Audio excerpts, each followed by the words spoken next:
Eh, pues esto es una continuación. Ya habíamos empezado sobre este tema, apologética del sábado. Nada más para recordar un poco, apologética se refiere a la terminología o la manera en que podemos defender, obviamente esto basado más que nada en la palabra de Dios. Para iniciar el día de hoy, pues tengo este versículo también, Deuteronomio 4:19, nos dice: no sea que alces tus ojos al cielo, y viendo el sol y la luna y las estrellas, y todo el ejército del cielo, seas impulsado y te inclines a ellos y les sirvas, porque Jehová tu Dios los ha concedido a todos los pueblos debajo de todos los cielos. Y aquí nos hace pensar o nos da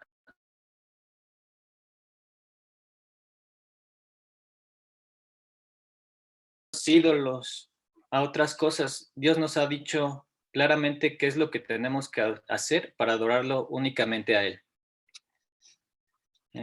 Bueno, vamos a hacer un poco de recordatorio. Aquí tenemos pues varios puntos de bíblicamente quiénes son los personajes que han pues guardado el sábado. Tenemos que Dios fue quien lo creó en Génesis 2 del 1 al 3 y fue él mismo lo guardó. Bueno, pasamos por Adán y Eva, el pueblo de Dios lo guardó cuando se dio el maná. Tenemos que Isaías nos menciona que todo extranjero que guarde el sábado también formará parte del pueblo de Dios. Nos hace mención de que los profetas tienen que guardarlo. Jesús mismo lo guardó ya en el Nuevo Testamento. María y las demás mujeres guardaron el sábado después de la muerte de Jesús. Tenemos que los apóstoles siguieron guardando el sábado. Tenemos que la iglesia remanente va a seguir guardando el sábado porque son los que van a guardar los mandamientos. Y tenemos que la iglesia en la nueva tierra, Isaías nuevamente nos promete que serán quienes guarden el sábado, el día de reposo que pues nuestro Dios nos ha dado.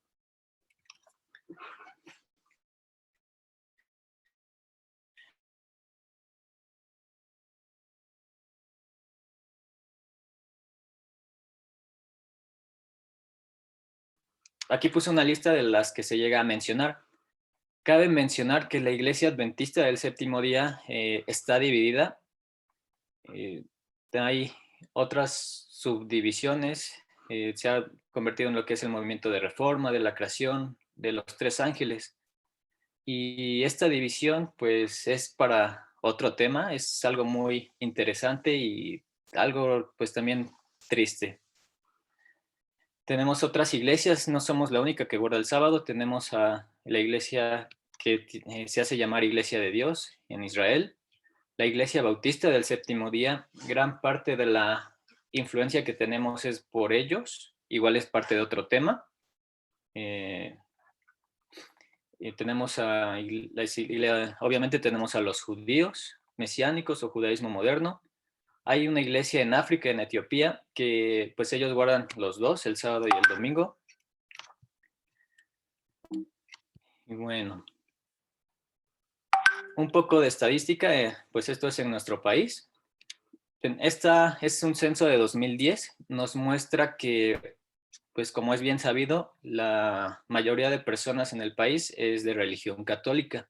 En el 2010 tenemos que el 89.3% de la población pertenece a esta religión. Eso equivale aproximadamente a 84 millones de personas. Tenemos otras religiones, protestantes y evangélicas, equivale al 8%, y bíblicas diferente a evangélicas, o sea, cristianos, pero que no pertenecen a la rama evangélica. Y pues si nos vamos a la definición que nos da este censo, tenemos que las principales religiones que pertenecen a este porcentaje es los adventistas del séptimo día, nosotros, a la Iglesia de Jesucristo de los Santos de los Últimos Días, mejor conocidos como los mormones, o los testigos de Jehová. Y pues esto es de gran importancia, ya que pues podemos comparar ese 89% a pues un 2.5%. Y esto incluyendo las tres denominaciones. Si pensamos que solo un tercio de estas denominaciones equivale a la Iglesia Adventista del Séptimo Día, estaríamos hablando que aproximadamente 0.8% pertenece a la Iglesia Adventista. Estaríamos hablando, pues sí, igual que 800,000 mexicanos son los que pertenecen a esta denominación. 800,000 suele pensarse que es un número grande, pero si lo comparamos con los 84 millones que había en ese tiempo, pues vemos que es una cifra bastante baja.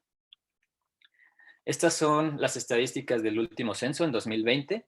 Vemos cómo ha incrementado, pues ha aumentado pues todas las creencias.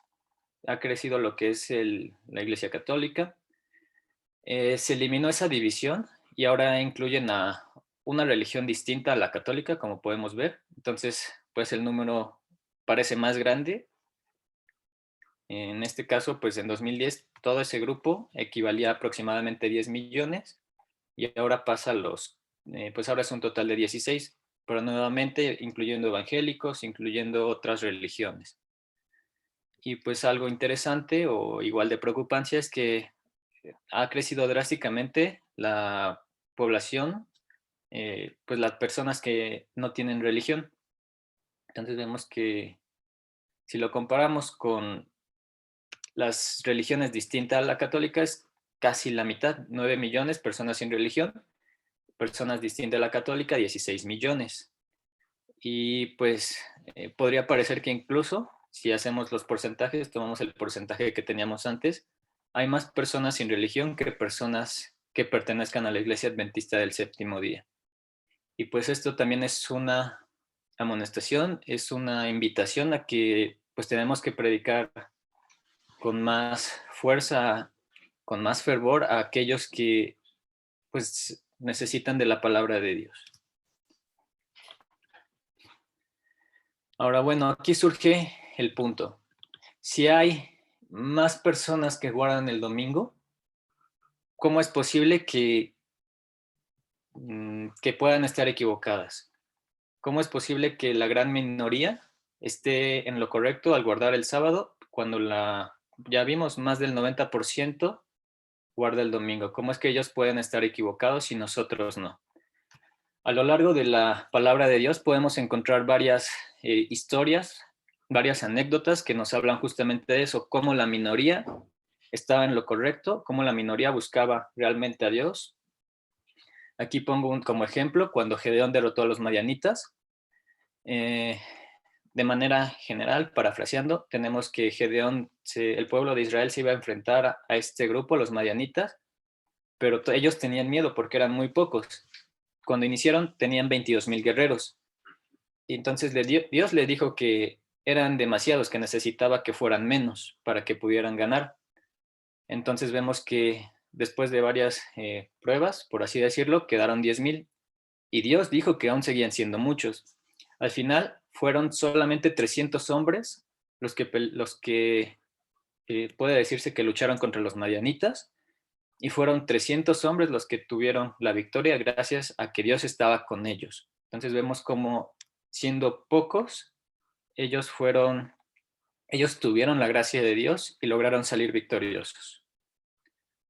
Tenemos otro ejemplo en Micaías, cuando él profetiza la derrota de Acab.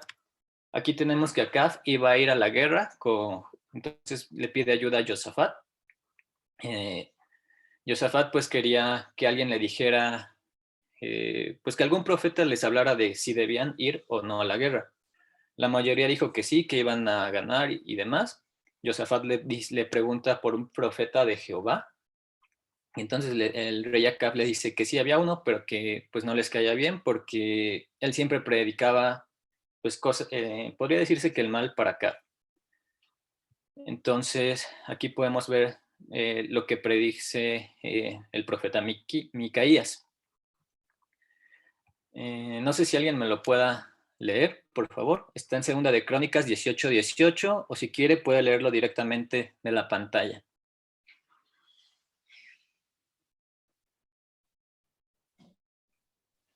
Yo te ayudo. Gracias. Micaías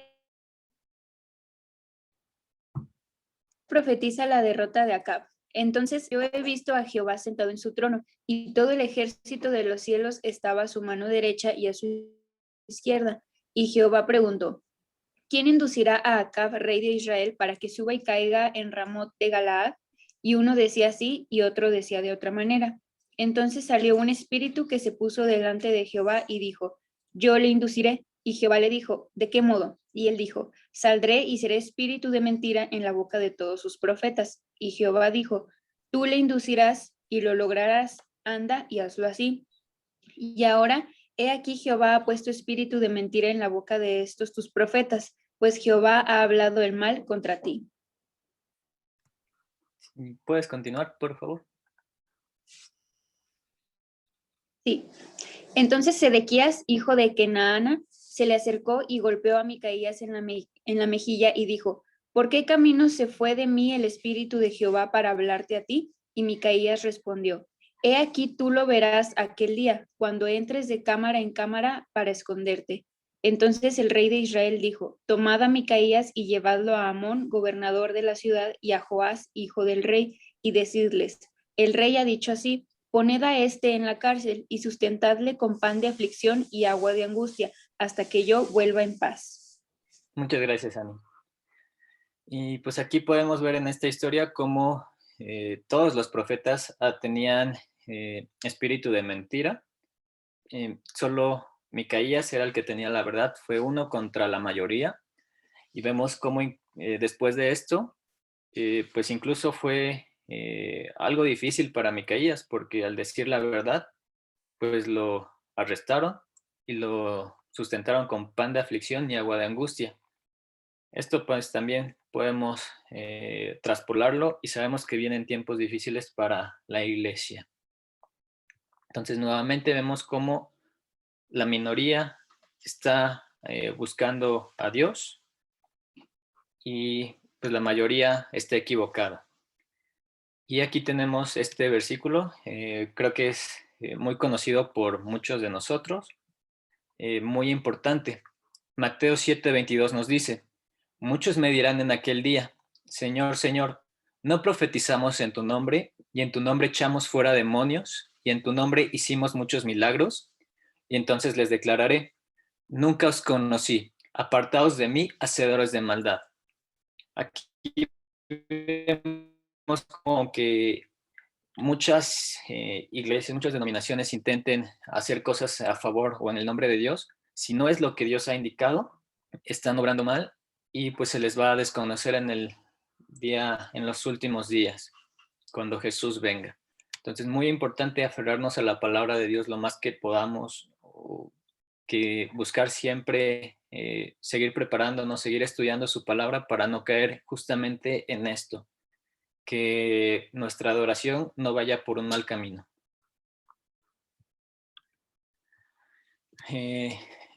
Al principio mencionamos cómo tenemos que tener cuidado de la idolatría, de adorar la creación más que a Dios mismo. Nos advierte de la adoración al sol, la luna, las estrellas. Y aquí es donde podemos igual traspolarlo. ¿De dónde surge la adoración al domingo? Porque la mayoría de denominaciones guardan el domingo y por qué la mayoría ha abandonado el sábado. Es muy importante conocer todo esto. Tenemos que empezar por ver de dónde sale el ciclo semanal. Tenemos que astronómicamente, pues por el movimiento de pues de los planetas, podemos definir ciertas medidas de tiempo. Como ejemplo, para aclararlo mejor, un año es el tiempo que le toma a la Tierra dar una vuelta alrededor del Sol. Un mes es el tiempo que le toma a la Luna en dar una vuelta al planeta Tierra. Esto pues parece bastante simple, pero muchas veces se nos olvida. Entonces, si tenemos que un año es una vuelta al Sol y un mes es una vuelta de la Luna a la Tierra, ¿de dónde surge lo que es la semana? Pues no hay alguna medida astronómica que nos diga que tenemos que guardar 7 días, que tenemos una medida de 7 días. Y aquí se nos hace este comentario. Es en las religiones abrámicas donde se recoge este ciclo semanal. y se le atribuye a Génesis, el tiempo en que tardó Dios en crear los cielos y la tierra y todo lo que hay en ellos. Se ha intentado explicar este ciclo semanal en pues algunas cuestiones históricas. Algunos dicen que se trata de una fase lunar, y pues sugieren que fue Babilonia quien ha implementado esta fase lunar, que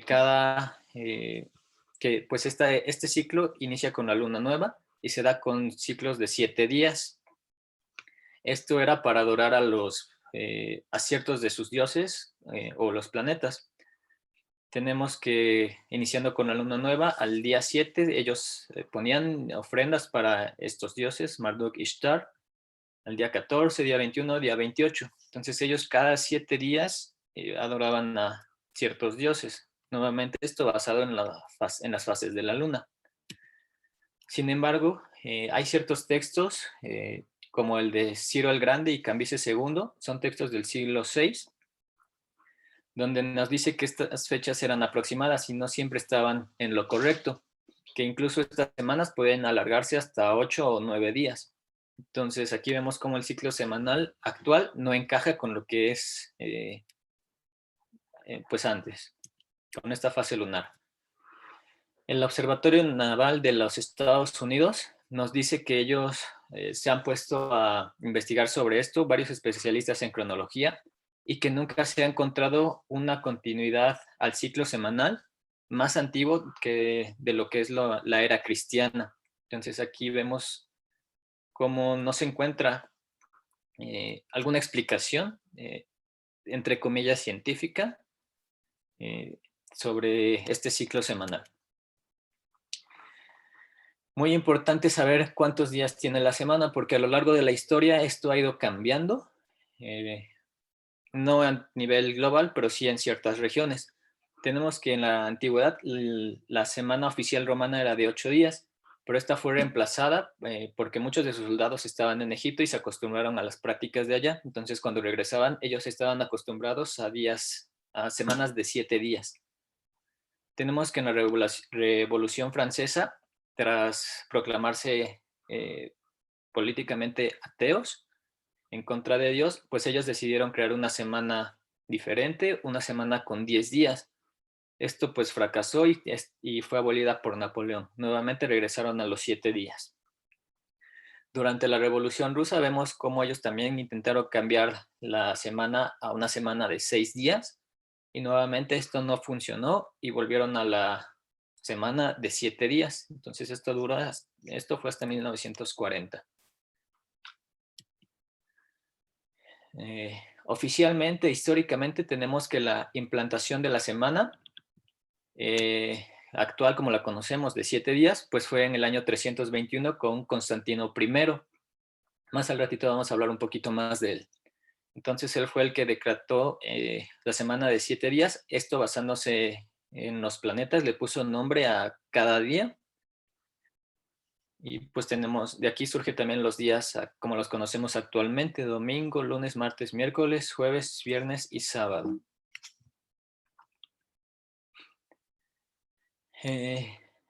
Este es un texto que se me hizo muy curioso. Pertenece a ¿cómo decirlo? Una fuente de noticias allá en Puebla. Es bastante popular. Y pues nos dice justamente esto. En los primeros 1000 años antes de Cristo, la civilización hebrea introdujo un nuevo sistema. Decretaron que el Sabbat sería cada séptimo día y se repetiría de manera infinita sin importar las posiciones de los planetas. A diferencia de otras culturas, en hebreo los días de la semana no tienen nombres de festivales, elementos, dioses o planetas, sino números. El único diferente es el sábado. De esta manera, el pueblo judío se emancipó de las leyes de la naturaleza y puso la regularidad numérica en el centro de la organización social y práctica religiosa. Esto pues sí es bastante curioso, porque muchas veces se dice que la sociedad tiende a repetir varios patrones sin importar en el lugar que esté, que incluso se atribuye que necesitamos venerar alguna deidad porque es parte de nuestra naturaleza. Aquí vemos cómo los hebreos rompieron con esas leyes a la naturaleza, y pues esto sabemos que fue porque siguen, pues tenían la palabra, tenían a Dios de su parte. Vamos a ver el origen del nombre de los días. Como ya se mencionó, en el hebreo los días se enumeran. El único diferente es el sábado, el Shabbat. Los árabes también tienen algo similar. Enumeran del 1 al 5 y tienen diferentes el 6 y el 7. El sexto como el Yom-Ha y el séptimo como el Asab. Tenemos a los griegos modernos, y es importante mencionar que es moderno, no es como anteriormente eh, pues el griego de antes, donde estuvo Jesús y eso, es un griego diferente. Entonces aquí nos menciona que todos los días igual se enumeran, solamente cambian dos, lo que es el domingo y el sábado. Al domingo se le conoce como el día del Señor, y eh, también el sexto, el día de preparación, y el séptimo, el sábado. Tenemos que en la Europa occidental, más que nada influenciados por lo que es la cultura romana, pues es que tienen los nombres en dedicación a los dioses que ellos tenían. Vemos como el lunes representa a la luna, el martes al Marte, miércoles a Mercurio, jueves a Júpiter, viernes a Venus. El sábado ellos lo atribuyen a Saturno y el domingo al Sol. En el español esto se modifica un poquito y tenemos que el sábado nuevamente se le pone el nombre por el Shabbat, el día de descanso, y el domingo se queda por la palabra dominica, día del Señor. Bueno. Cuando nosotros traducimos, ponemos el sábado en el traductor, nos pone esto se me hizo bastante curioso. Nos dice que el sábado se considera como el sexto día de la semana civil y el séptimo y último de la semana litúrgica. Esto nos quiere decir que hay dos tipos de semanas, una semana civil y una semana litúrgica. En 1998, si no mal recuerdo, se firmó la norma ISO 8601. Esta la firmaron varios países, y esta nos dice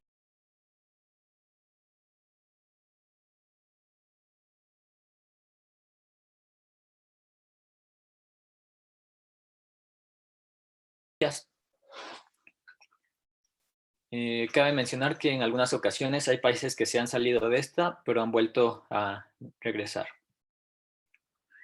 Y como dato curioso, tenemos que en Israel la semana comienza justamente cuando termina el sábado, justamente con la caída del sol.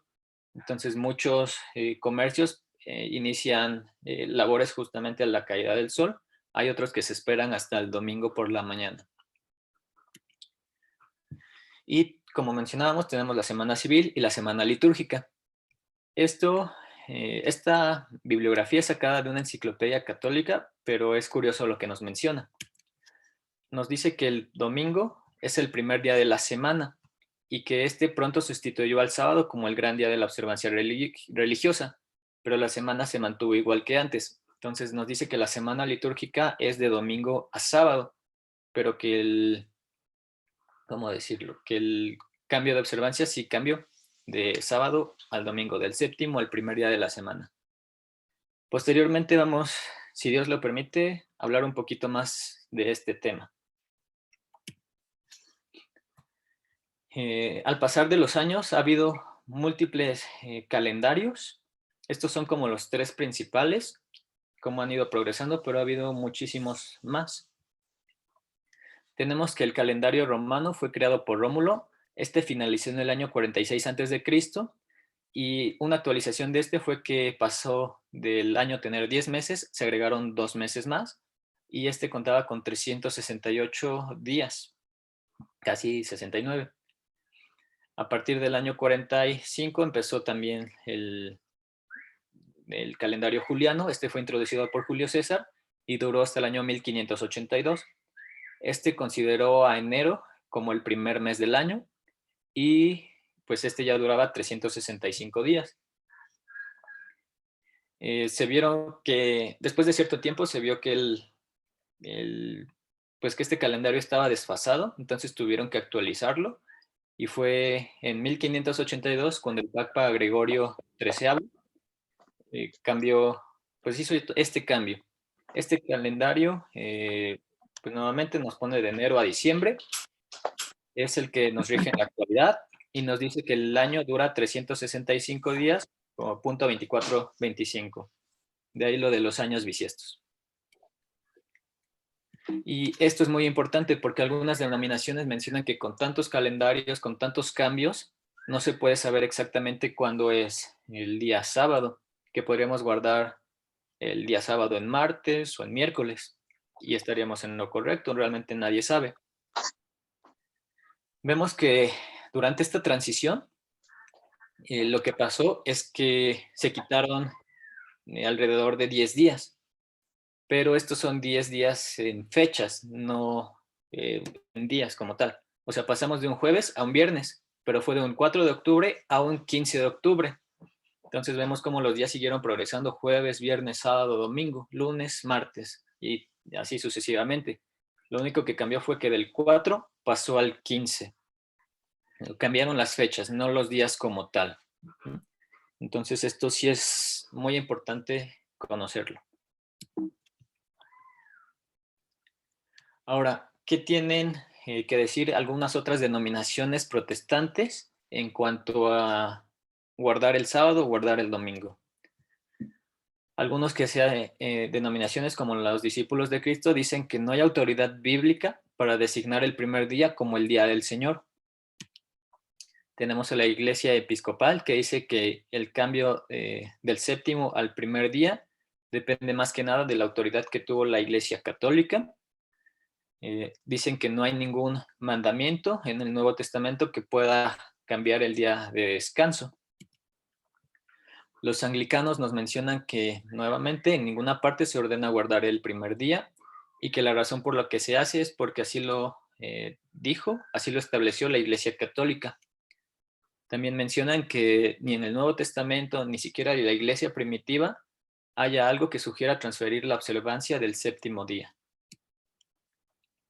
Los congregacionalistas mencionan que el sábado fue fundado como mandamiento divino y no es adecuado pues violar estos mandamientos. Nos mencionan que Cristo y sus apóstoles que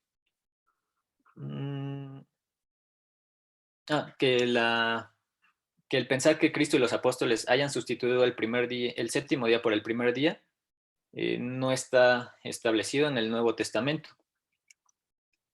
Los luteranos mencionan que la observancia del domingo no se encuentra en los mandamientos de Dios y que es más que nada una autoridad de la Iglesia. En el caso de los textos bautistas nos dice que que el mandamiento dice que tenemos que santificar el sábado y no el domingo, que eso de que el sábado fue transferido al primer día de la semana no se encuentra en el Nuevo Testamento y que no hay evidencia bíblica de que haya habido algún cambio. En el caso de los metodistas, dice que la ley moral, los 10 mandamientos, no fueron abolidos, teniendo en cuenta que el sábado cuenta parte de los 10 mandamientos de la ley moral. Estos tienen que permanecer en vigor, así el sábado debería seguir igual. En el caso de los presbiterianos, que el descanso del domingo no entra en ninguna ley divina y el cambio de observar otro día, pues no hay registro alguno que haya autorizado este cambio. Cabe mencionar que todos estos son textos en la actualidad, textos de cada una de esas iglesias.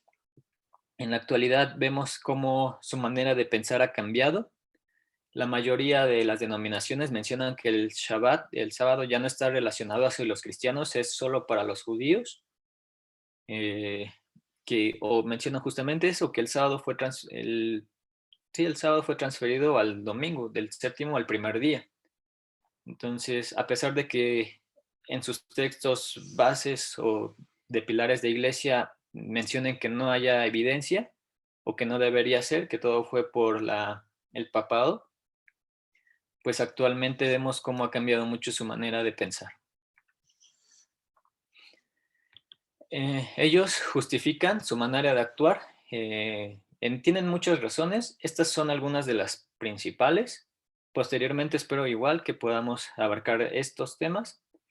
Entonces ellos dicen que guardan el domingo, que el cambio fue porque Jesús resucitó en domingo, que los apóstoles se reunían el día domingo, que el Espíritu Santo llegó en un día domingo, que cuando el apóstol Juan tuvo la visión de Apocalipsis, esta fue en domingo, porque así se le conoce al día del Señor. Nuevamente, también eso es otro tema aparte, espero que podamos llegar a abarcarlo uno de estos días.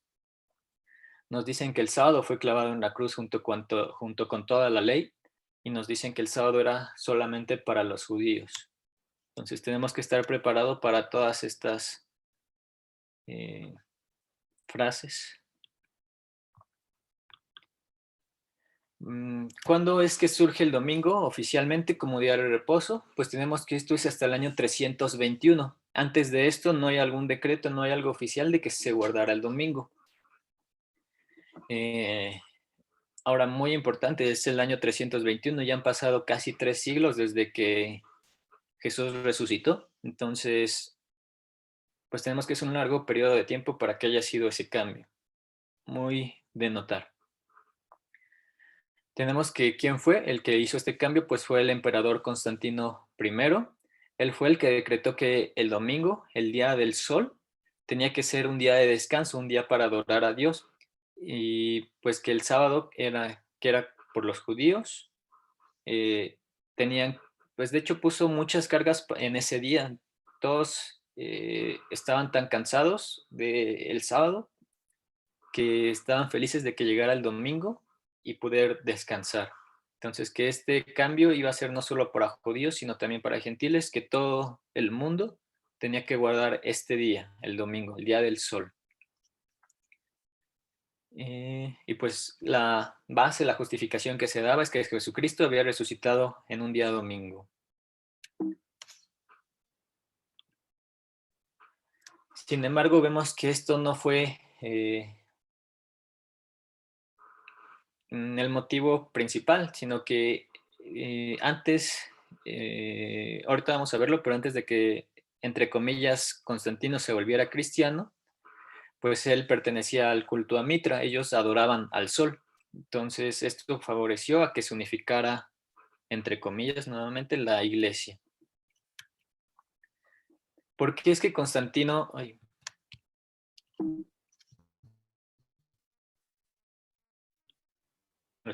¿por qué Constantino hizo este cambio? ¿Por qué Constantino se volvió cristiano? Hay una historia, esto lo podemos encontrar en los textos de Eusebio. En el año 312, había una guerra entre emperadores. Era Constantino contra otro emperador, la verdad no me acuerdo del nombre en este momento, pero iban a tener una batalla muy importante en el puente de Milva, algo así. Entonces, Constantino tuvo un sueño. En ese sueño aparecieron ángeles, apareció este símbolo, el símbolo de una cruz, y escuchó una voz que le decía que si él ponía esta cruz en la armadura de sus guerreros, él iba a ganar la batalla. Entonces, pues él así lo hizo y efectivamente ganó la batalla. Entonces él atribuyó a esa victoria pues justamente al que había sido bendecido por el Dios de los cristianos. Recordando que antes del 312 se perseguía a los cristianos, se los llevaba a los juegos, pues que fueran alimento para los leones, entre otras cosas. Entonces era una época muy difícil para ser cristiano.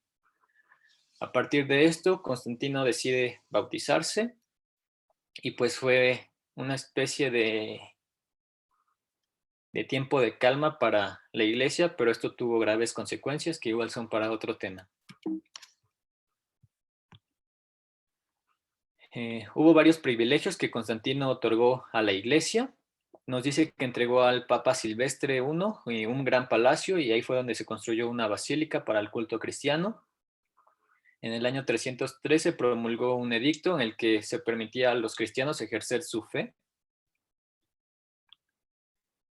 y pues otorgó pues varios privilegios a lo que fue el clero. Se les dio exención de ciertos impuestos, se empezaron a construir nuevas iglesias, algunos templos de otros dioses pues se utilizaron para adorar eh, al dios cristiano, entre comillas. Entonces, los dirigentes cristianos pues alcanzaron un gran poder y pues vemos cómo la iglesia empezó a contaminarse. De hecho, nos dice que los obispos empezaron a adoptar posturas más agresivas, ellos empezaron a tomar decisiones ya políticas. Y esto es algo que nunca se había visto en otras religiones. Todo esto ya había sido profetizado, ya, pues ya Dios nos lo había advertido. Entonces, bueno. Algunas de las leyes de Constantino no son tan malas, de hecho tuvo leyes que podrían considerarse buenas.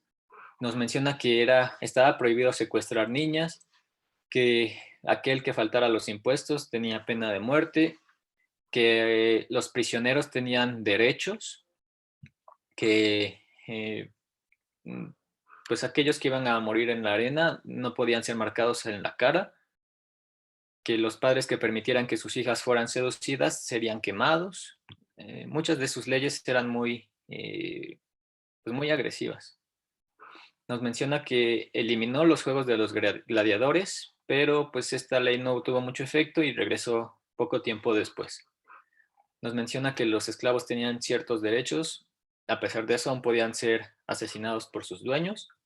Abolió lo que fue la crucifixión, mencionó que la Pascua podía ser celebrada públicamente en todos lados. Antes, por hacer esto, ya sabemos que te perseguían.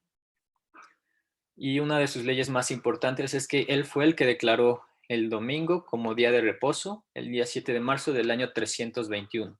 Entonces, históricamente, esta es la primera vez que se considera el día domingo como día de reposo.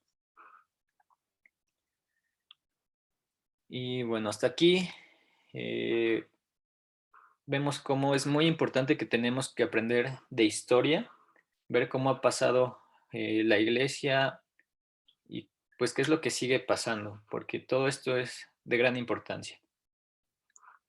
Pasando así ahora a lo que es la apologética, en esta ocasión vamos a abordar solamente lo que es Colosenses 2:16.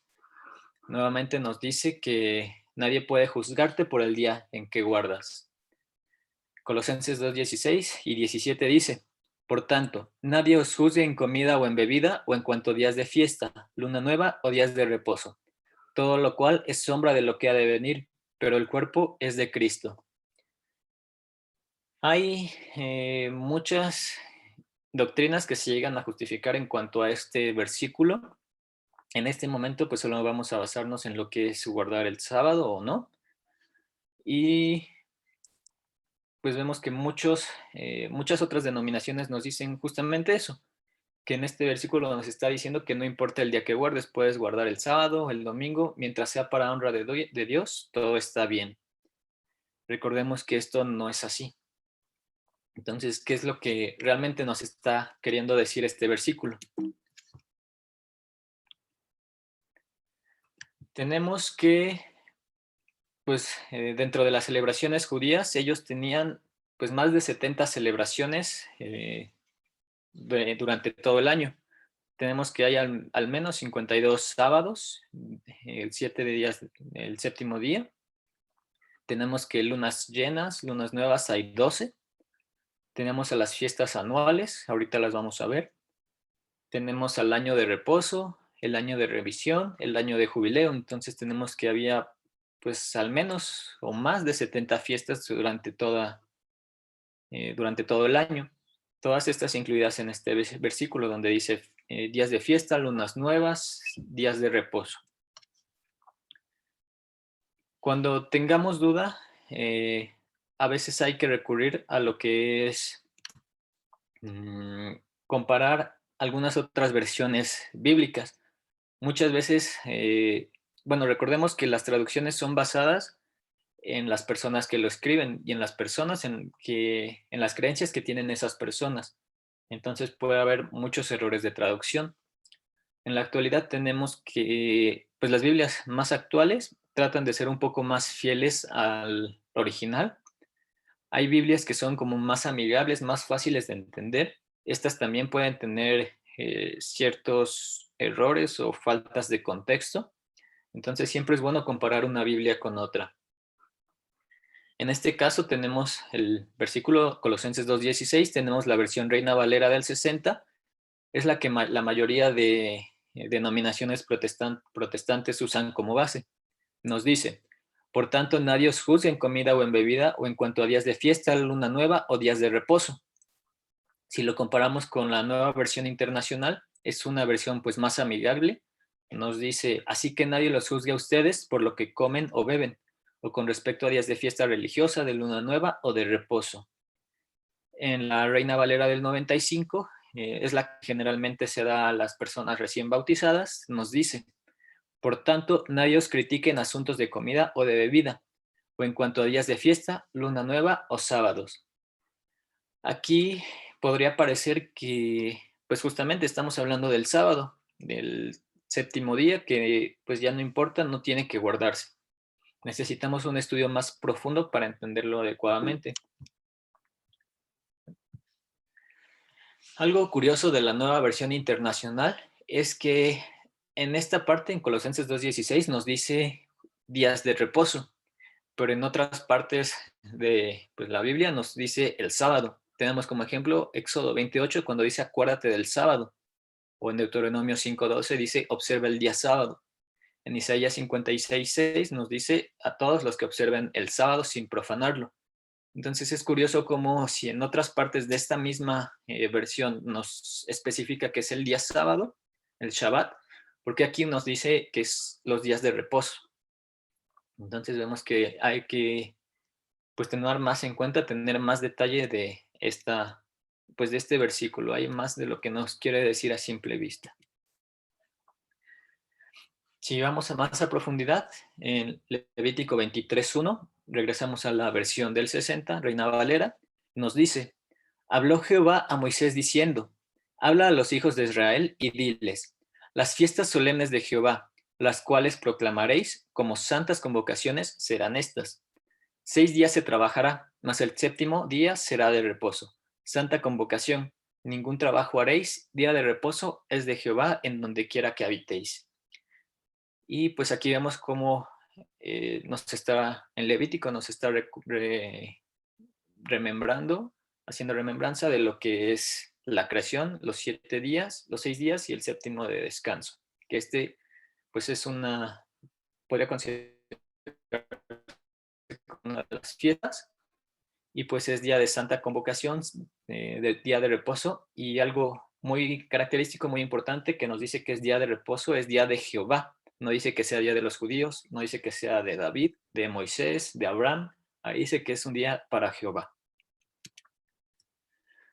Si seguimos con Levítico 23, vemos que nos dice nuevamente, estas son las fiestas solemnes, o sea que hay fiestas aparte de lo que es el sábado semanal. Estas fiestas son santas convocaciones y se convocarán en ciertos tiempos, en ciertas fechas. ¿Sí? Estas son fiestas que se han de celebrar en determinado tiempo.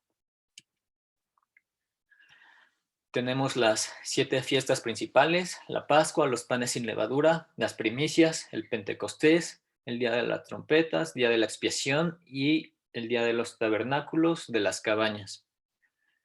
Tenemos, aquí les pongo la cita en donde se encuentran, la fecha en la que inician, según el calendario hebreo, y la representación pues profética. Este tema de las fiestas solemnes es un tema muy importante, es una de nuestras bases, es una de nuestras principales creencias. Espero que en algún tiempo podamos estudiarlo más a profundidad. Aquí lo pongo solo en manera de resumen. Y en serio es muy importante porque otras denominaciones pues tienen una visión diferente, una interpretación diferente en cuanto a estas fechas. Entonces es muy importante que nosotros las conozcamos. Tenemos que la Pascua nos menciona, aquí pongo una cita en donde podemos ver cómo justamente era una reunión donde había santa convocación, donde se reunían para hacer fiesta. En este caso en Segunda de Crónicas, donde nos dice que en los tiempos de Josías nunca se celebró una Pascua como la de ese tiempo. ¿Sí? Incluso nos llega a mencionar que desde los jueces no se celebraba como hasta entonces. Y pues vemos nuevamente fechas en donde se habla de esto: Levítico 23:5, Éxodo, Números, Deuteronomio. Tenemos la fiesta del pan sin levaduras. Aquí tenemos lo que es Levítico 23:6 al 8. En el versículo 8 nos dice que el séptimo día del pan sin levaduras será santa convocación y ningún trabajo se iba a hacer. El día de las primicias, ahí no puse una cita. En el día del Pentecostés es 50 días al día de las primicias. Nuevamente santa convocación, iba a ser día de reposo, no iba a hacerse ninguna actividad. Tenemos el día de las trompetas. Nuevamente vemos cómo se dice que no iba a haber ningún trabajo, que todo era para santa convocación, para ofrecer ofrendas a Dios. El día de la expiación, tenemos todos estos y nuevamente nos dice lo mismo: es un día de reposo, un día donde no se realiza ningún trabajo, un día de santa convocación y ofrendas. Y el día de los tabernáculos, nuevamente, el primer día. Y aquí vemos, esto sí es muy importante, vemos como dice que el primer día es el de la santa convocación. Durante los 7 días se ofrece ofrenda. El octavo día, nuevamente una santa convocación, otra ofrenda más grande, y que no iba a hacerse ningún trabajo. Durante toda esta parte de las fiestas es muy relevante mencionar que estas no siempre caían en la misma fecha. Déjenme regresar un poquito. Aquí. Vemos cómo establece que la Pascua es siempre en el 14 de Nisan. Este día podía variar, ¿sí? No siempre iba a ser el mismo día. A diferencia de que es lunes, martes hasta sábado, la Pascua siempre iba a ser el 14. Es como ahorita, Navidad puede ser en domingo, en lunes, martes, puede cambiar como cada año. Sin embargo, este iba a ser un día de reposo el día 14. No sé si me estoy dando a entender, pero de manera de resumen, estas fechas son otros sábados, son sábados religiosos, sábados ceremoniales. Entonces estos iban cambiando pues año con año, perdón. Y aún así, aunque no formaban parte del sábado semanal, estos tenían que ser días de reposo, días donde se descansaba, donde no se realizaba ninguna otra actividad. Y pues si seguimos leyendo Levítico 23, nos dice justamente eso. Estas son las fiestas solemnes de Jehová, a las que convocaréis santas reuniones para ofrecer ofrenda encendida a Jehová, holocausto y ofrenda, sacrificio y libaciones. Cada cosa en su tiempo, cada cosa en su fecha, en el tiempo determinado. Además de los días de reposo. O sea que además de estos sábados semanales, estaban estos sábados ceremoniales. Entonces, nuevamente, además de los días de reposo de Jehová, de vuestros dones, de todos vuestros votos y de todas vuestras ofrendas voluntarias que acostumbras dar a Jehová. ¿Sí? Aquí vemos cómo Colosenses 2:16 nos está hablando justamente de eso, de estos sábados ceremoniales, pues donde también se consideraban como sábados. De hecho, hay algunos autores que mencionan que cuando una de estas fiestas caía en sábado, era un doble sábado, un doble Shabbat, y pues se hacía una fiesta incluso todavía más grande. Entonces, pues es muy importante aprender de todas estas ideas, estas doctrinas, lo que dicen otras denominaciones. Hay que tratar de entender por qué lo dicen y ver cuál es la palabra de Dios, ver en su palabra qué es lo que en verdad nos están diciendo estos versículos. No buscar o tratar de no influenciar la palabra de Dios con nuestras ideas. Siempre hay que tratar de ser lo más humildes y a pesar de que no nos llegue a gustar o algo que sea en contra de nosotros, pues aceptar la palabra de Dios tal y como es, no tratar de justificar ciertas ideas, ciertas doctrinas en lo que nosotros queremos. Eh, Traté de que esta vez fuera un poquito más histórico porque en verdad que lo que es la apologética del sábado abarca muchísimo, abarca sobre muchas otras doctrinas. Aquí vemos cómo tiene relación con las fiestas ceremoniales y para entender adecuadamente lo que es el sábado con las fiestas necesitamos entender lo que es las fiestas. En otras partes habla de lo que es la circuncisión. Hay que entender adecuadamente sobre este tema para poder ver la relación que tiene con el sábado. Entonces, pues los invito a que estudiemos con gran profundidad toda la palabra de Dios. Yo sé que es un estudio un poco diferente a lo que se acostumbra aquí, pues espero que sea de mucha ayuda para todos nosotros, que podamos seguir creciendo en la palabra de Dios para su honra y su gloria.